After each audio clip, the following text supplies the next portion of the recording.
There is another wrinkle in the Sony hack story regarding the interview. Sony believes that it might actually be an inside job that could possibly involve North Koreans. But the reason why they think it's an inside job is because the hack into their emails basically targeted very specific emails. Whoever did this knew exactly where to find the most juicy, salacious content. So now they're concerned. The FBI is investigating it, although they haven't found any hackers. And in response to that, and in response to all of the leaks, there are Sony employees that are planning a class action lawsuit against Sony. Let's go to graphic number 15. Two former Sony film production workers filed lawsuits alleging the Culver City, California company waited too long to notify nearly 50,000 employees that data such as social security numbers, salaries, and medical records had been stolen. At first, when the Sony employees went into work, they noticed that there was an odd skull on their screens. They realized that there was something happening with their computers. They couldn't use them, so they had to use pen and papers and do business the old-fashioned way.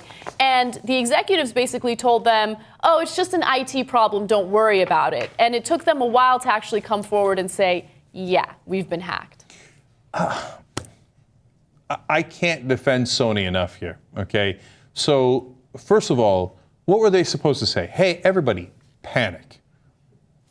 Okay, it was an IT problem, right? What are you supposed to say? They've got all your social security numbers. Run for the hills. Okay, tear your hair out and do what? And do what? Right? So they got hacked. It turns out about 90% of companies are vulnerable to this kind of attack. So okay, Sony was not in the 10% that has the world's greatest security. So now people are going to sue them and. Come on, man. I don't know, man. Look, I feel, and we're seeing these emails we shouldn't see.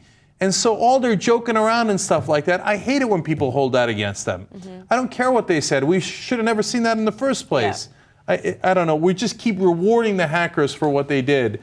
And we're doing exactly what they want us to do. Yeah, and in terms of the inside job, that's a really interesting conspiracy theory, right? Mm-hmm. And by the way, look, if a number of people worked on this, it is a conspiracy. That's the technical definition of a conspiracy, right? And people have different theories because we don't know who actually did it, right? Yet. So if you wanted to get this information or you wanted to put it out in public, it would be a perfectly timed thing to do it around the movie, the interview, so you could say, oh, the North Koreans were pissed and they hacked it, right? Mm-hmm.